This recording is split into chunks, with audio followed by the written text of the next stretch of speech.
ठीक। नगरीय निकाय से संबंधित नवीनतम संशोधन क्या क्या अमेंडमेंट हुआ है इसको देख लेते हैं। चलो, जैसा मैं बना रहा हूं वैसे बना लो फटाक से।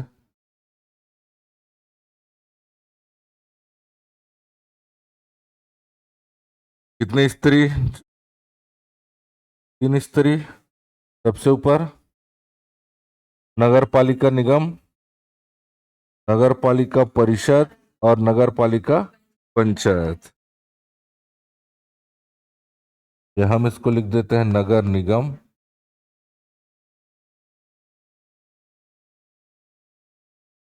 को लिख देते हैं नगर पालिका,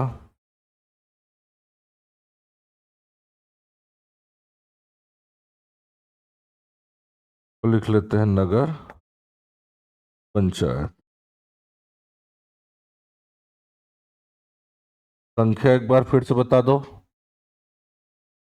14, 53, 125 नया काटा। ठीक है, चलो बनाओ, फिर आगे देखेंगे, जल्दी बनाओ।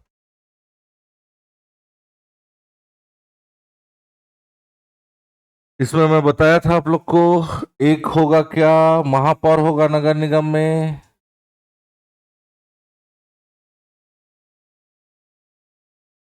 एक आपका अध्यक्ष होगा,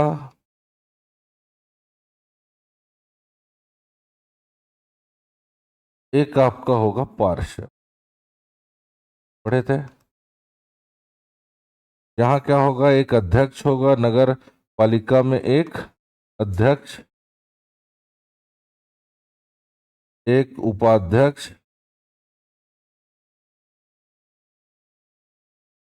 और एक होगा पार्षद। सेम नगर पंचायत में भी एक अध्यक्ष होगा, एक आपका उपाध्यक्ष होगा और एक आपका होगा पार्षद। क्या होगा? ठीक। पार्षद का चुनाव प्रत्यक्ष, पढ़े थे। नया संशोधन के अनुसार पार्षद का चुनाव कैसा होगा? पहले भी प्रत्यक्ष होता था। ठीक। महापौर का भी चुनाव क्या होगा अब? पहले क्या होता था? प्रत्यक्ष। अब क्या हो गया वापस? प्रत्यक्ष। अध्यक्ष का पार्षद, इसमें जहां भी पार्षद लिखा है मतलब प्रत्यक्ष, डायरेक्ट इलेक्शन। डायरेक्ट का मतलब जो है वो सीधी जनता इनको वोट करेगी।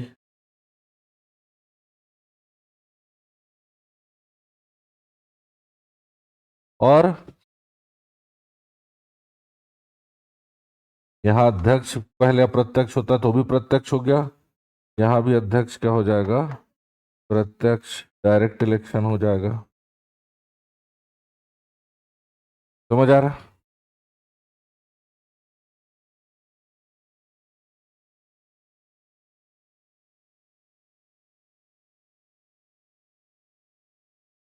पार्षदों में से ही कोई एक क्या बनेगा? यहां बनेगा अध्यक्ष। ठीक है, इसलिए इसका चुनाव क्या हो जाएगा? अप्रत्यक्ष हो जाएगा। याद आ रहा है? यहां भी पार्षदों में से कौन बनेगा? एक अध्यक्ष, उपाध्यक्ष बनेगा। पार्षदों में से एक उपाध्यक्ष बनेगा। अध्यक्ष का चुनाव तो क्या है? प्रत्यक्ष है। उपाध्यक्ष क्या हो जाएगा? अप्रत्यक्ष हो जाएगा। और पार्षदों में से ही एक यहां भी उपाध्यक्ष बनेगा तो ये भी क्या हो जाएगा? अप्रत्यक्ष हो जाएगा। ठीक है, समझ आ रहा है? अच्छा, चलो यहां तक तो पढ़ लिए थे, अब इसके आगे देखो, जल्दी बनाओ। सुना है? अब इसके आगे देखो क्या नया चेंजेस, क्या क्या होते गया है। यहां तक तो पढ़ लिए थे। पार्षदों में से ही कौन एक क्या बनेगा इसमें? अध्यक्ष बनेगा। ठीक है, यहां लिखो हेडिंग, यहां प्रथम सम्मेलन। चुनाव जैसे ही होगा समझ आ रहा है? चुनाव होगा, रिजल्ट आ गया, रिजल्ट में पता चल गया कि कौन कौन क्या बना है, पार्षद बना है या सदस्य बोलते हैं उसी को। नगर निगम का कौन कौन सदस्य बना है ये पता चल गया, यहां भी सदस्य पता चल गया, यहां भी सदस्य पता चल गया। चुनाव से अध्यक्ष का भी क्या आ गया, फैसला आ गया। समझ आ रहा है कि नहीं? तो पार्षदों में से ही प्रथम सम्मेलन, देखो प्रथम सम्मेलन बुलाया जाएगा कलेक्टर के द्वारा 15 दिन के भीतर। कितने दिन के भीतर? प्रथम सम्मेलन कौन बुलाएगा? कलेक्टर बुलाएगा। समझ आ रहा है कि नहीं? समझ आ रहा है? और क्या किया जाएगा, इसी प्रथम सम्मेलन में ही निर्वाचित पार्षदों में से किसी एक को क्या बनाया जाएगा, अध्यक्ष बनाया जाएगा। कितने दिन के भीतर ये बैठक बुलाया जाएगा? कौन बुलाएगा? कलेक्टर लेवल का व्यक्ति बुलाएगा। समझ आ रहा है कि नहीं? समझ आ रहा है? यहां आपका प्रथम सम्मेलन होगा 30 दिन, रिजल्ट के 30 दिन के भीतर। और डिप्टी कलेक्टर या डिप्टी कलेक्टर लेवल का आदमी इसको क्या करेगा, अध्यक्षता करेगा। और ये भी 30 दिन के भीतर प्रथम बैठक बुलाया जाएगा। और यहां नायब तहसीलदार जो है लेवल का जो आदमी है वो क्या करेगा, इसकी अध्यक्षता करेगा। ठीक है? उससे नायब तहसीलदार नहीं, तहसीलदार लेवल का आदमी। कौन? तहसीलदार लेवल का आदमी याद रखना है।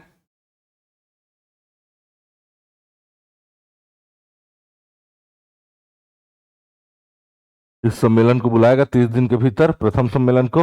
और निर्वाचित पार्षदों में से किसी एक को क्या बनाया जाएगा, इधर उपाध्यक्ष दोनों में और उसमें अध्यक्ष। ठीक है? तो ये नया चेंजेस याद रखना है। प्रथम सम्मेलन 15 दिन, 30 दिन और 30 दिन।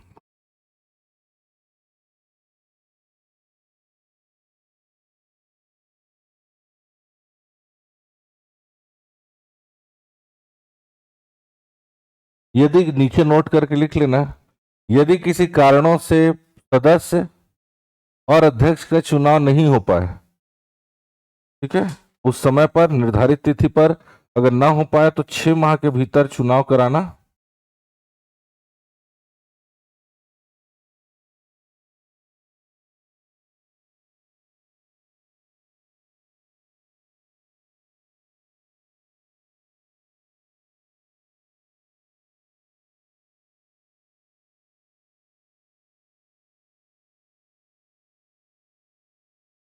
इसमें यह लिखना, यदि किसी कारणों से अध्यक्ष और सदस्य का चुनाव लंबित होने पर 6 माह के भीतर चुनाव कराना आवश्यक है।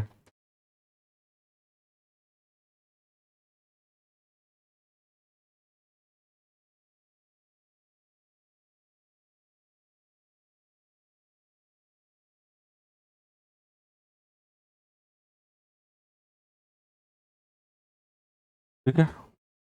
बन गया? बनेगा?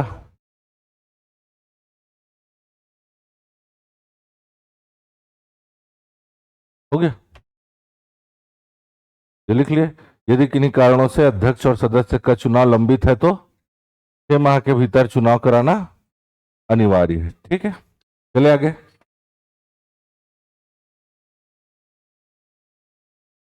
अब देखो इनको पद से कैसे हटाया जा सकता है।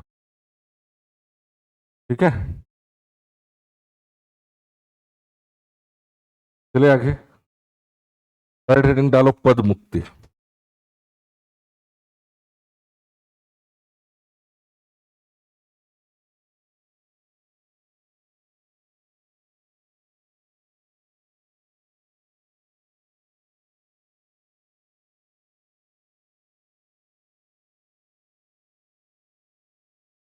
क्या क्या नई चीजें जुड़ी है, उनको पद से कैसे हटाया जा सकता है, इसको अब देखेंगे। तो नया चीज जो जुड़ा है उसको पढ़ते हैं, बाकी हम लोग टॉपिक में तो पढ़ेंगे ही।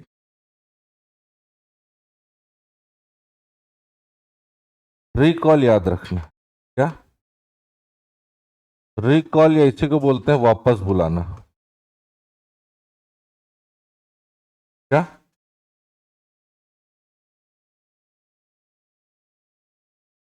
पंचायती राज तो पढ़ लियो, बताओ किसको किसको रिकॉल से वापस बुला सकते हैं।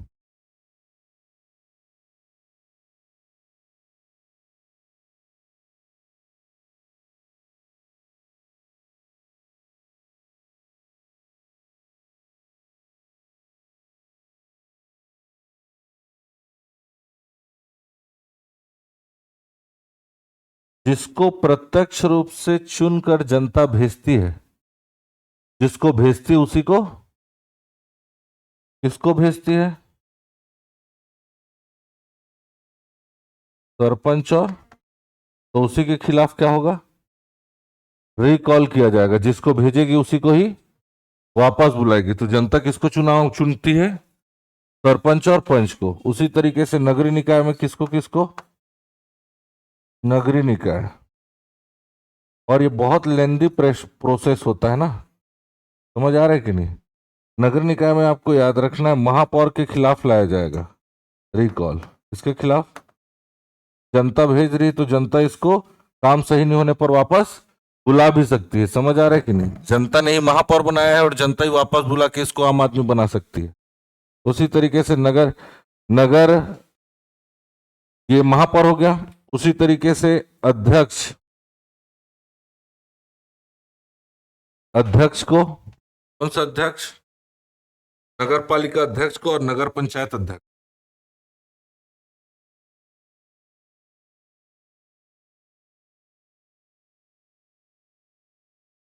नया चीज जुड़ा है,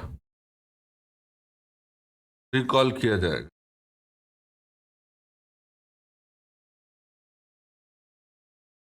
संशोधन में जुड़ा, एग्जाम में पूछेगा कौन कौन नगर निकाय में किनको किनको रिकॉल किया जाएगा? महापौर को, नगर पंचायत अध्यक्ष, सब तीनों हेड, तीनों का मेन हेड को। महापौर आ जाएगा इधर, इधर नगर पालिका अध्यक्ष, नगर पंचायत अध्यक्ष, इधर सरपंच और पंच को, क्योंकि इन्हीं को ही तो चुनती है ना जी, इन्हीं को वोट डालेंगे, इन्हीं को वोट डाल के सरपंच बनाया है और इन्हों को हटा करके वापस आम इंसान बना सकते हैं। क्या बोलेंगे? रिकॉल बोलेंगे। याद रखना, यही चीज इंपॉर्टेंट याद रखना।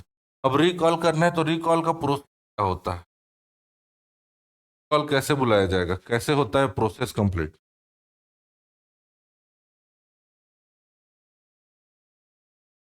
देखिए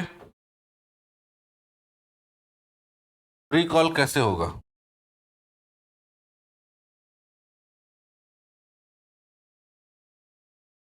मान लो कोई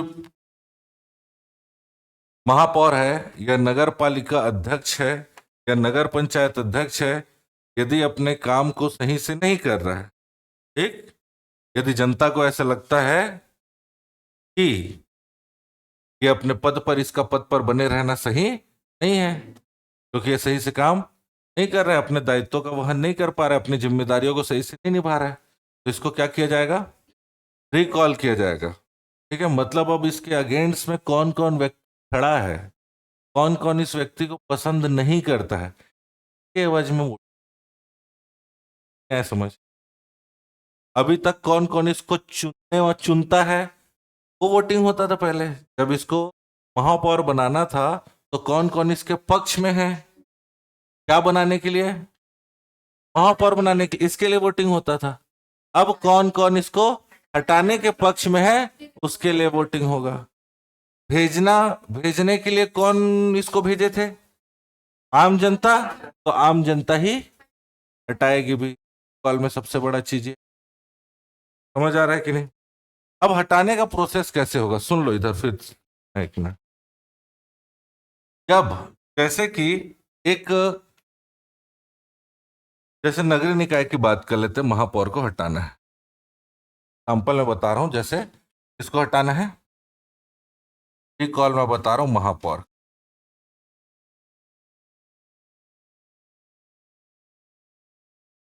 ठीक है, हम पढ़े हैं कि एक नगरीय निकाय में कितने कम से कम वो हो सकते हैं वार्ड? 40 से 70, और यदि जनसंख्या 10 लाख से ज्यादा है तो 85 पढ़े हैं, है ना? मतलब ये है कि एक वार्ड में कितने, यहाँ जो पार्षद होंगे वो कितने होंगे भाई? एक वार्ड में एक पार्षद होता है ना, एक वार्ड में एक पार्षद, मान करके चलो 40 से कितना होना चाहिए, 70 होना चाहिए, तो मान करके चलते हैं हम लोग 65, ठीक है। मोटा मोटा एक ऐसे एग्जाम्पल ले चल, ठीक है ना, कितना ले लें, 65 नहीं लेके अपन क्या करते हैं, 64 ले लेते, ठीक है, कितना, 64 पार्षद है, ठीक है, 64 वार्ड है, मतलब कितने पार्षद हो जाएंगे, 60, ठीक। अब क्या होगा देखो, जब भी रिकॉल लाया जाएगा, रिकॉल लाया जाना है, या रिकॉल कब लाया जाएगा, फर्स्ट, पहले पहले क्या किया जाएगा, जितने भी वार्ड में पार्षद हैं, क्या इन्हीं को बोला जाता है सदस्य, उस नगर निगम के सदस्यों का 3/4 सदस्य लोग जब लिखित रूप में लिख करके देंगे कि हम इनके खिलाफ क्या लाना चाह रहे हैं, रिकॉल लाना चाह रहे हैं, लिखित रूप में, उसमें साथ ही साथ हस्ताक्षर सिग्नेचर करके एक लेटर देंगे, किसको देंगे सर, तो हस्ताक्षर करके ये देंगे संभाग आयुक्त को देंगे, संभाग आयुक्त या जिसको कमिश्नर बोलते हो आप लोग, समझ आ रहा है कि नहीं, कितने लोग देंगे, मतलब कितने लोग हो जाएंगे, 64 का 3/4, 4 छके 4 एकम 4, 4 छके सुबह 16 तिया 48, 48 लोग जब लिखित रूप में हस्ताक्षर करेंगे तभी उसके खिलाफ रिकॉल लाया जाएगा। पहला समझ आया कि नहीं, आया कि नहीं आया, टोटल कितने हैं 64, इसलिए वो उसको 64 लिया कि कैलकुलेशन करते हैं नहीं करे, तो कुल सदस्य का 3/4 मतलब 4, 16 चौक 64 होता है, और 16 तिया 48, मतलब 48 लोग, अगर एक भी व्यक्ति अगर कम है तो 48 चाहिए, मतलब चाहिए ही, समझ आया कि नहीं, याद रखना है, ठीक है? समझ आ रहा है, यहां संभाग आयुक्त को दे रहे हैं, और यदि नगर यहां किसको दे रहे हैं, महापौर कहे तो, या कमिश्नर को दे रहे हैं,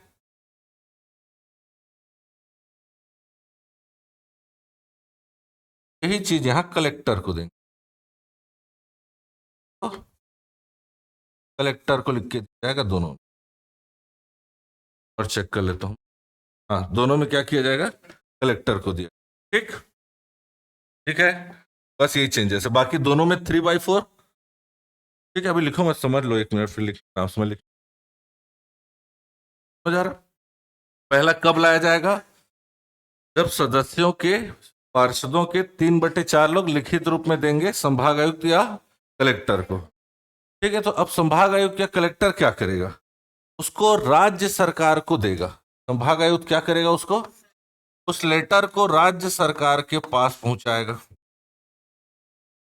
क्योंकि नगरीय निकाय और पंचायती राज राज्य सूची का विषय, राज्य सरकार क्या करेगी, राज्य निर्वाचन आयोग, स्टेट इलेक्शन कमीशन, राज्य निर्वाचन आयोग को सौंपेगी, ये बोलेगा, ठीक है, राज्य निर्वाचन आयोग क्या बोलेगा, पहले संभाग आयोग को मिला, संभाग आयोग क्या करेगा, राज्य सरकार को पहुंचाएगा वो लेटर, राज्य सरकार क्या करेगा, राज्य निर्वाचन आयोग स्टेट इलेक्शन कमीशन को ये बोलेगा कि भाई एक काम करो, आप क्या करो, मतदान कराओ, और वो मतदान कैसा होना चाहिए, गुप्त मतदान होना चाहिए, कैसा होना चाहिए, गुप्त मतदान, जैसे कि आप लोग देते हो चुपचाप जाके, या तो पर्ची में ऐसा करके धीरे से, है ना, उसमें आपका नाम गांव वस्तु कुछ लिखा रहता है क्या, नहीं, समझ आ रहा है, तो इस तरीके से क्या कराओ, अब ये गुप्त मतदान होगा, सारे के सारे, जैसे कि नगर निगम होने के लिए न्यूनतम जनसंख्या कितनी होती है बताओ, जनसंख्या वाला टेबल को देखो, ना जी, कितने से कितने जनसंख्या पर नगर निगम बनेगा, भूल गए सब, क्या पढ़े आना है, 1 लाख से अधिक जनसंख्या पर नगर पंचायत के लिए 20,000, 20,000 से 1 लाख तक नगर पालिका परिषद, और 1 लाख से अधिक है तो नगर निगम। मान लो उस नगर निगम की जनसंख्या क्या थी भाई, 1,20,000 ले लेते हैं। ठीक है, ये जो नगर निगम है, नगर निगम की जनसंख्या कितनी,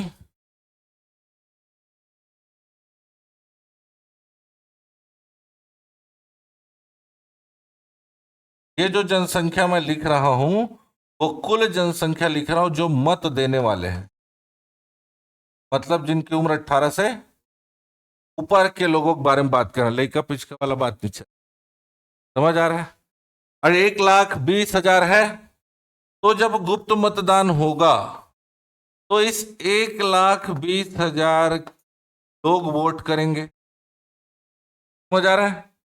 मतलब ये बोल रहा है कि कुल मत देने वालों का, कुल मत या कुल मतों का,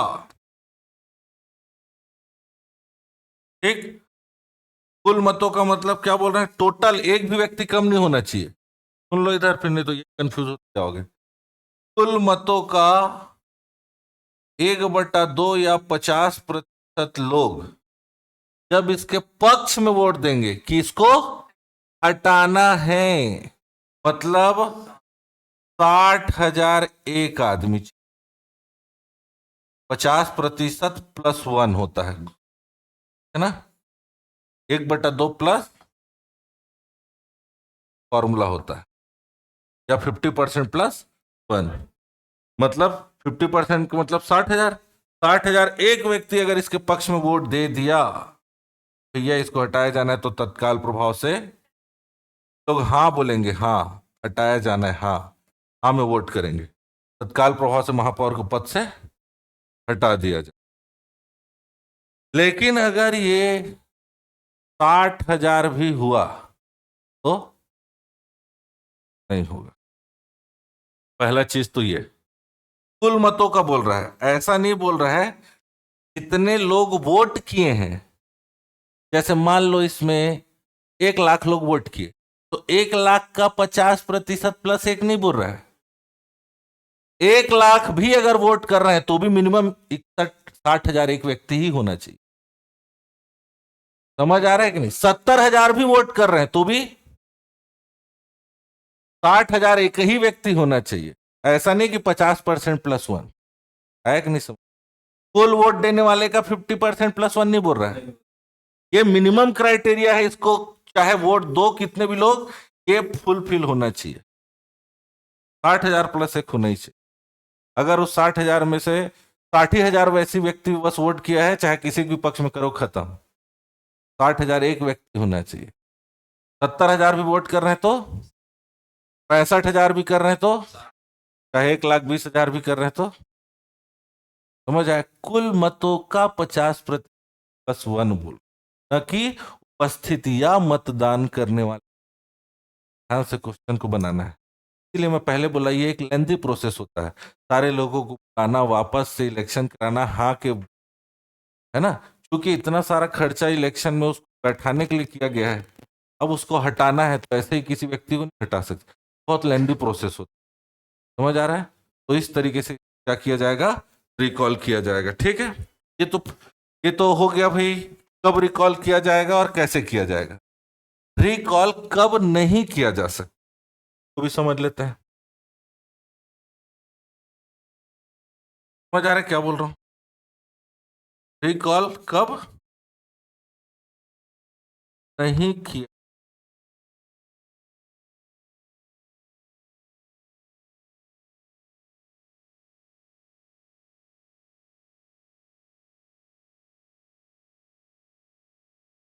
जब तक उसका कार्यकाल 2 वर्ष पूरा ना हो गया हो। भाई 2 वर्ष उसको काम करने दो, ऐसा नहीं 6 महीने में अरे रुक जाओ, उसको काम करने दोगे, ठीक है, कितना वर्ष तक, ठीक है। यदि मान लो, यदि मान लो 2 वर्ष बाद उसको हटाए जाने के लिए रिकॉल किया गया और वो हट गया, ठीक है, तो जो अगला महापौर बनेगा वो बचे हुए समय के लिए बनेगा, और उसी को बोला जाता है उपचुनाव बोलते हैं। सब इलेक्शन बोलेंगे। समझ आ रहा है? यदि महापौर हट गया, 2 साल बाद हटा दिए, जैसे ही 2 साल हुआ उसको हटा दिए, तो बचा कितना साल? 5 साल का कार्यकाल होता है। तो जो नया महापौर होगा वो 3 साल के लिए होगा। ठीक है, समझ आ रहा है? तो इसको बोलते हैं उपचुनाव। अब वो जो महापौर है वो उपचुनाव होगा। अब जब तक उस महापौर का आधा कार्यकाल पूरा नहीं हो गया हो तब तक नहीं हटा सकते, अगले को नहीं हटा सकते। मान लो इसको हटा दिए, अगला आदमी आ गया, तो उसको भी आप बोलोगे अब तो क्राइटेरिया वो 2 साल वाला हट गया है, तो इसको 6 महीने में हटाओ रे, वैसा नहीं चलेगा। तो ठीक है, उपचुनाव अगर हो गया है तो उपचुनाव के आधा कार्यकाल पूरा होने तक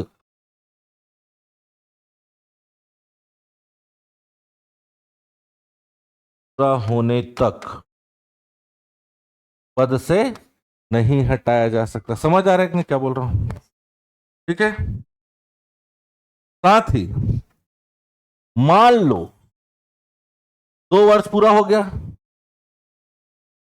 ठीक, मेरे खिलाफ मान लो मैं महापौर, मेरे खिलाफ आप लोग मिलके क्या कर दिए? रिकॉल ला दिए। लेकिन यदि रिकॉल फेल हो गया तब आप लोग अगले 2 साल के इंतजार नहीं करोगे। मेरे कार्यकाल में केवल एक बार ही रिकॉल हो सकता है, उसके बाद आप लोग को कोई भी मौका नहीं मिलेगा। ठीक है, तो एक व्यक्ति का एक बार ही, ठीक है, पूरे कार्यकाल के दौरान, कार्यकाल के दौरान एक बार ही रिकॉल कर सकते हैं। पास हो गया तो ठीक, पास हो गया तो पास हो गया तो उपचुनाव के आधा कार्यकाल, जो जो नया महापौर बना उसका आधा कार्यकाल होने देना। 3 साल है तो 1.5 साल, मान लो 2 साल बचा है तो 1 साल। समझ आ रहा है? 6 माह से अधिक का कार्यकाल बचा हो तभी रिकॉल होगा। 6 माह से कम को वैसे ही जाने वाला है, तो कहा टेंशन पा रहे हो? ठीक है, तो ये आपको याद रख, बन जाएगा। तो ये रिकॉल का प्रोसेस समझ आया, ये चीजें नहीं जुड़ी है। चलो आगे, चले आगे। और क्या क्या जुड़ा है, एक सेकंड और देख लेते हैं नया। ये रिकॉल हो गया। हाँ, सुन लो अभी 1 मिनट रुक जाओ, ठीक है। अब चुनाव लड़ेंगे भाई साहब इन लोग, है ना? चुनाव लड़ेंगे, तो चुनाव जब लड़ेंगे तो कितना पैसा इन लोग खर्च कर सकते? अधिकतम खर्च की सीमा क्या? हाँ चलो, इसको ये वाला नोट किए क्या? चलो नोट करो, फिर जल्दी से बता रहा हूं। समझ आ रहा है कि नहीं?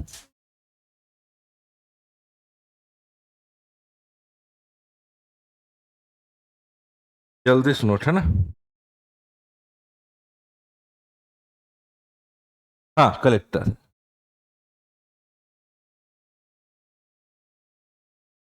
समझ आ रहा है कि नहीं?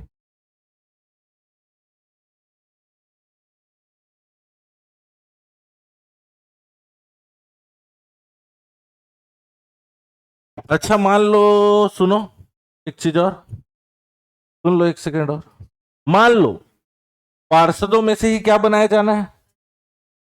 अध्यक्ष बनाया जाना है, पार्षदों में से ही, पार्षदों में से ही मैं और ये भाई साहब खड़े हैं अनुज, दोनों का मत बराबर हो गया, तो जो इधर कलेक्टर है लॉट पद्धति से लॉटरी निकालेगा, दोनों का नाम पर्ची में रहेगा, ज्योति जी बुलाएंगे, और जो भी जिसका भी किस्मत खुलेगा वो खुलेगा, इस टाइप का। समझ आ रहा है? या कलेक्टर साहब खुद ही क्या करेंगे? कलेक्टर खुद नहीं करता, लॉटरी निकालता है, वो दोनों को पर्ची दे, कोई एक्स व्यक्ति आएगा उसको दिखा, जिसके किस्मत में है वो बनेगा। समझ आ रहा है? तीनों में वैसे, यहाँ कौन करेगा? डिप्टी कलेक्टर, और यहाँ, ठीक है, ये भी याद रखना। बन जाएगा, इसको लिख ले, तो यहाँ लिख ले रहा हूं, मत बराबर होने की स्थिति में लॉट पद्धति से निर्णय लिया जाता है। बन जाएगा ना?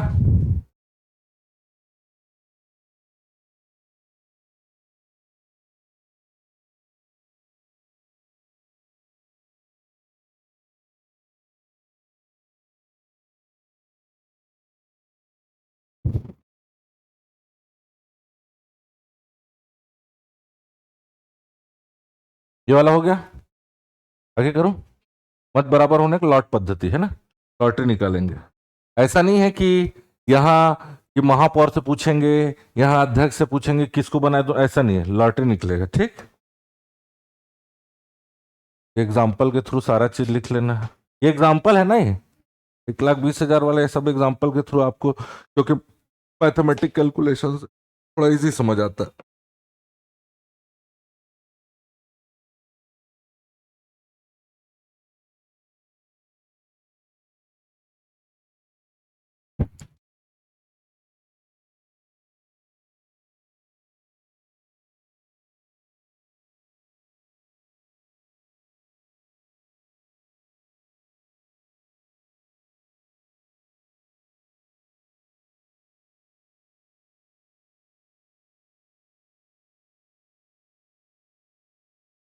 ध्यान से बनाओ एकदम।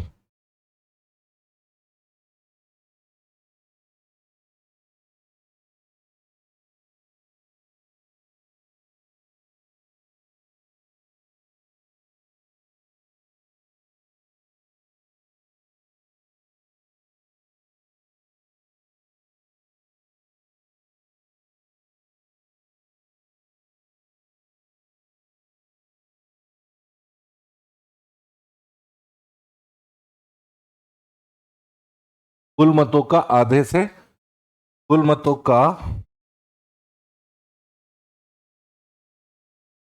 50% प्लस हुआ।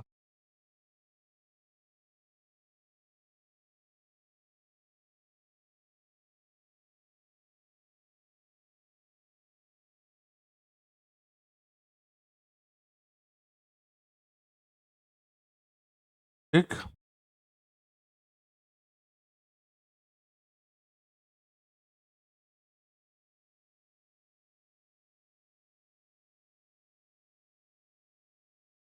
अविश्वास प्रस्ताव अलग है। ठीक है, ये रिकॉल अलग है। दोनों सेम होता तो अलग अलग क्यों करते? उसको मैं बताऊंगा, अभी आगे आने वाला है। चुनाव खर्च की अधिकतम, मैक्सिमम एक्सपेंस कितना खर्च कर सकता? ठीक है, यहां अध्यक्ष तो करेगा नहीं क्योंकि ये तो पार्षदों के बीच में से है। इनडायरेक्ट वाले लोग करेंगे क्या खर्च? उनको जरूरत ही नहीं है, क्योंकि ऑलरेडी एक बार खर्च कर चुके हैं। किस लिए? पार्षद बनने के लिए। महापौर, यदि उस क्षेत्र की जनसंख्या, ठीक है, महापौर वाले में लिखना है 5 लाख से अधिक है तो कितना? पॉपुलेशन यहां लिख लो, जनसंख्या, अकॉर्डिंग टू पॉपुलेशन ये होगा।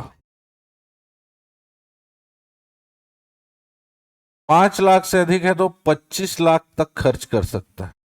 कितना? अगर 3 लाख से 5 लाख तक जनसंख्या है, कितना? तो 20 लाख तक खर्च कर सकता है।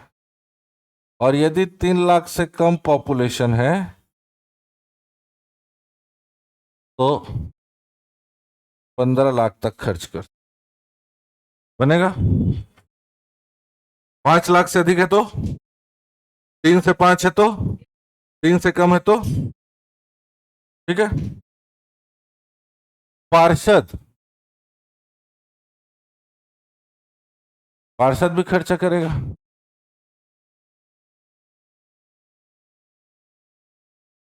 3 लाख से अधिक जनसंख्या पर 8 लाख, 3 लाख से अधिक जनसंख्या पर, और 3 लाख से कम जनसंख्या पर, 3 लाख से कम जनसंख्या पर 5 लाख। कितना?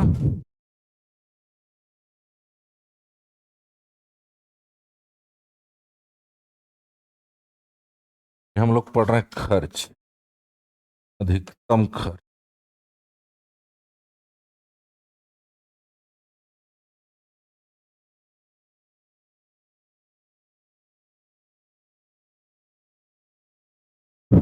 अध्यक्ष को देख लेते हैं। ठीक है,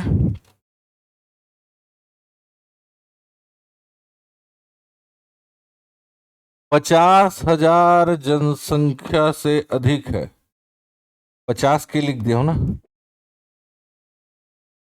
ठीक है। 50,000 जनसंख्या से अधिक है तो 10 लाख, कितना? और 50,000 जनसंख्या से कम है तो 8 लाख। 50,000 जनसंख्या से कम है तो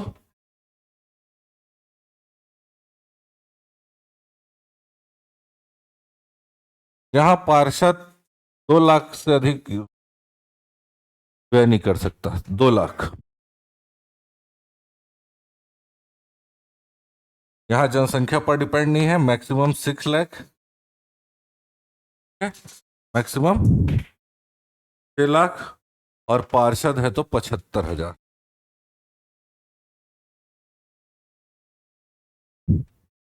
खर्च की अधिकतम सीमा तय की गई, अभी याद रखें, बनेगा। अभी 14 नगर निगम आज ही नया आया है कि सारा आरक्षण भी हो गया है, अब इसके बाद आरक्षण वगैरह भी बता,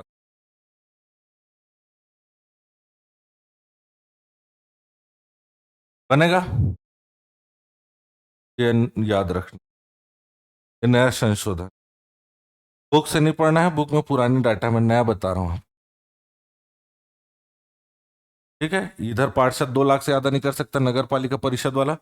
इधर ये अध्यक्ष 6 लाख से ज्यादा नहीं, 2 लाख से ज्यादा नहीं, 75,000 से ज्यादा नहीं, ठीक है। चले आगे। अब चुनाव लड़ना है तो फॉर्म भरना पड़ेगा, फॉर्म भरेगा तो फॉर्म भरने के साथ साथ पैसा लगेगा। जमानत राशि क्या बोलते हैं, जमानत राशि। बनाए क्या इसको?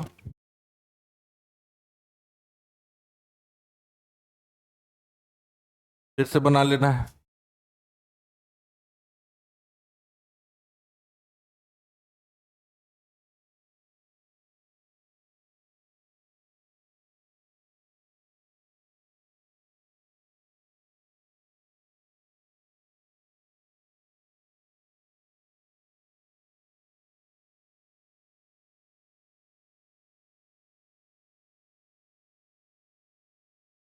अब यहां अपन लिखेंगे क्या, जमानत राशि।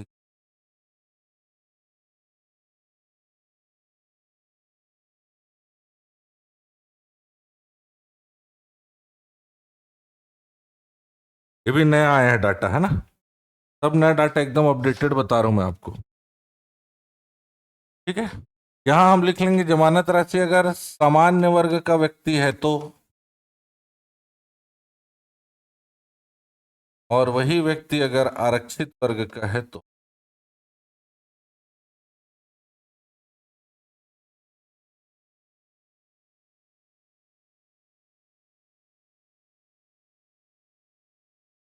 सिर्फ सामान्य का याद रखना है, आरक्षित को आधा कर देना है। समझ आ रहा है? यदि महापौर सामान्य वर्ग का है तो 20,000 रुपया जमानत राशि जमा करेगा फॉर्म के साथ ना, और आरक्षित है तो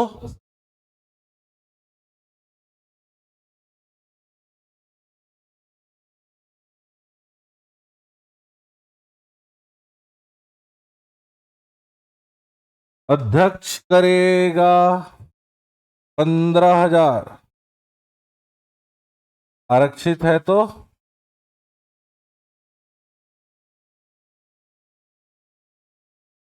7,500, ठीक। नगर पंचायत अध्यक्ष है तो 10,000,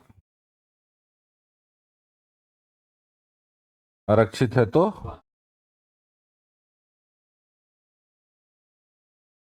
यहां याद रखना 10, 15, 20, 10, 15, 10, 15, 20 और 1, 3, 5 याद रखना। 1,000, 3,000,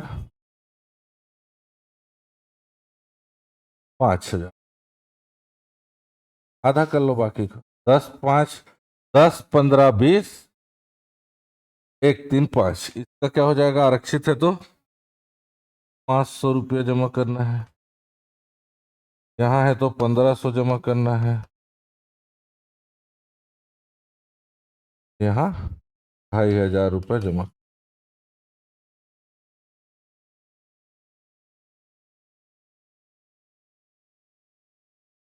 बनेगा? याद रखना है, ये जमानत राशि याद रखना है, ठीक है। 10, 15, 20, 135 बनेगा।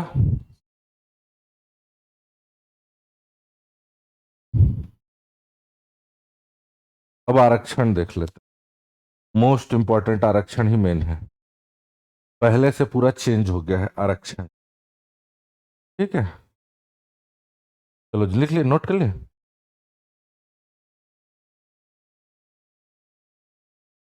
हेडिंग डालो, नगरीय निकाय में आरक्षण। नहीं बताया था ना पिछली बार इसको? हम्म,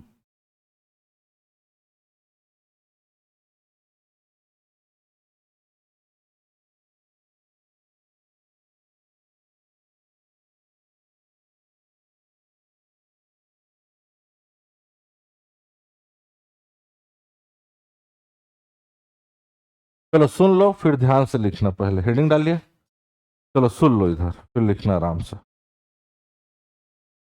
चले आगे, चलो सुनो इधर फिर लिखना। आरक्षण जो है दो ही आधार पर दिया जाएगा, दो कंडीशन, सबसे बेसिक कंडीशन, आरक्षण हमेशा जनसंख्या के आधार पर दिया जाएगा। किसके आधार पर? According to population. आज के बाद याद रख लेना, जनसंख्या के ही दिया जाएगा। आरक्षण नया संशोधन कभी भी 50% से अधिक नहीं होना चाहिए। वह दूसरा कंडीशन, पहले ऐसा नहीं था, पहले 75 से अधिक नहीं होना चाहिए था। समझ आ रहा है? अब इसमें नुकसान किसको है, फायदा किसको है, आप लोग पहले समझ लो फिर बताना। अगर आप लोग बता लोगे तो मैं ये समझ जाऊंगा कि आप लोग को समझ आ गया है। समझ आ रहा है? जनसंख्या के आधार पर आरक्षण होगा, और दूसरा आरक्षण कभी भी 50% से अधिक नहीं होना चाहिए, ठीक है। ये याद रहेगा। अब देखो ध्यान से, जिस भी क्षेत्र की जनसंख्या, अब इसमें भी कंडीशन अप्लाई है, ध्यान से सुनो इधर, पेन वेन को मत बजाओ इधर। अगर जिस क्षेत्र की जनसंख्या में एसटी एससी की जनसंख्या उस क्षेत्र की कुल जनसंख्या का 50% से अधिक है, क्या बोल रहा हूं,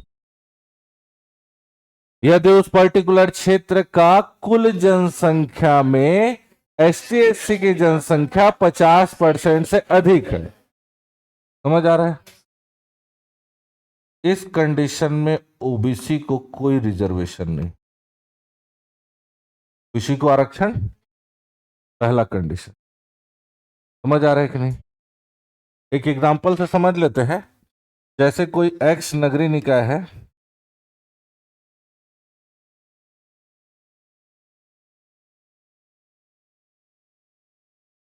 अभी कुल कितना 64 वार्ड लिए थे ना, ठीक है। इस 64 वार्ड में से मान करके चलो उस क्षेत्र के जनसंख्या में एसटी एससी की जनसंख्या 50% से अधिक है, ठीक है। 50% से अधिक है तो मान लेते हैं 60%, तो ठीक है, तो सीधा 60% आरक्षण। एसटी एससी को 60, 64 का 60% कितना हो जाएगा, जो भी होगा उतना सीट एसटी एससी को, बाकी बच गया सामान्य। सामान्य का मतलब कोई भी खड़ा हो सकता, चाहे एसटी हो, चाहे एससी हो, चाहे ओबीसी हो, चाहे जनरल। समझ आ रहा है? सामान्य का मतलब कोई भी, लेकिन एसटी एससी का मतलब सिर्फ एसटी एससी ही खड़ा होगा। ठीक, मान लो 51% है तो 51% सीट आरक्षित, 52 है तो 52% जनसंख्या के अनुपात में होगा। समझ आया? लेकिन मान लो उस क्षेत्र की जनसंख्या का, कुल जनसंख्या में एसटी एससी का जनसंख्या प्रतिशत यदि 50% से कम है, सुन लो, यही चेंज हुआ है, तो ओबीसी को पहले 25% ही आरक्षण मिलता था, लेकिन अब आरक्षण को बढ़ा करके 50% तक आरक्षण दिया जा सकता है। अब इसको नहीं समझे हो, समझ लो, हाँ मत बोलो, सुनो अभी। ठीक है, पहले क्या बोल, पहले क्या था, ये ओबीसी को 25% तक ही आरक्षण था, लेकिन अब आरक्षण कहां तक जा सकता है? अब ध्यान से सुनना, मान लो उस क्षेत्र की जनसंख्या में, ठीक है, कुल जनसंख्या का यदि 40% ही क्या है, मतलब 50 से कम हो,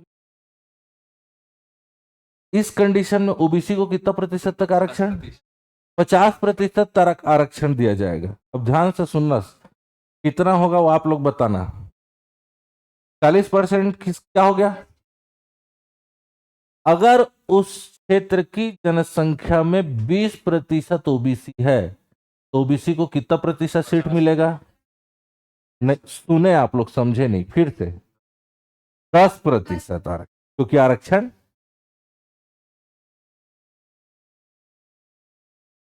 बचा ही 10%, तो लक्ष्य समझा एक बार, गांव का आदमी समझ गए, गांव का आदमी होने के बाद शहर का बात समझ रहा है, समझ आ रहा है कि नहीं? पंचायती राज वाले में है कि नगर निकाय वाले में है? अब वो वोट कहाँ देते हो, सरपंच वाले में कि पार्षद वाले, नगर वाले में? हाँ तो ठीक है, अभी समझ आया कि नहीं? मान लो, सुनो, मान लो 49% है, ठीक है, तो सिर्फ ओबीसी को, लेकिन सिर्फ 1% एस टी एस सी है। उस समय में सिर्फ ओबीसी को कितना मिलता था पहले, लेकिन अब कहां तक जा सकता है? ये फायदा हो रहा है। समझ आया कि नहीं क्या बोल रहा हूं? पहले क्या था, अगर 1% भी एस टी एस सी है तो सिर्फ ओबीसी को 25 ही तक जा सकता था मैक्सिमम, लेकिन अब पूरा 50 तक जा सकता है। ये गैप आया है अभी, ये डिफरेंस हुआ है। तो ओबीसी को इस समय अगर देखा जाए ऐसे परिस्थिति में फायदा है, लेकिन मान लो पहले क्या होता था, जैसे 40% भी है तो 25% पूरा आरक्षण मिलता था, और उस जमाने में आरक्षण 75% से अधिक नहीं होना था, तो जितना बच गया पूरा, 50 भी है, 51 है तो 24% मिलता था। समझ आ रहा है कि नहीं? लेकिन जहां ओबीसी की जनसंख्या बहुत ज्यादा थी, एस टी एस सी की जनसंख्या कम थी, वहां इनके साथ क्या हो रहा था, नाइंसाफी, इनको 25 ही सीट मिलता था। समझ आ रहा है कि नहीं क्या हो रहा है?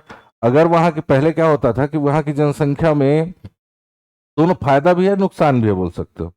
फायदा वहां है जहां ओबीसी के लोग ज्यादा हैं, ओबीसी के लोग मान लो, एस टी एस सी के लोग 2% 5% है, ठीक है, बाकी पूरा 60% जो गांव है वो ओबीसी है, लेकिन उस कंडीशन में भी उनको सिर्फ 25 ही सीट मिलता था, जो अब कहां तक मिल जाएगा, अब उसको 45 सीट तक मिल सकता है। तो वहां फायदा होगा। जिस जगह में मान करके चलो ओबीसी 25% है, एस टी एस सी 40 है, वहां उसको लेकिन 80% मिलेगा, वहां नुकसान है। तो दोनों नुकसान फायदा दोनों है। समझ आया कि नहीं आरक्षण? ये कंडीशन है, बनेगा? तो बस ये याद है, मतलब बन जाएगा आपका क्वेश्चन, लिख ले रहा हो इसको। अभी नगर निगम का 14 नगर निगम का आरक्षण हो गया है, कहाँ कौन कौन सा आरक्षण हुआ है बता दूंगा, ऐसे तो पूछना नहीं चाहिए। समझ आ रहा है कि नहीं?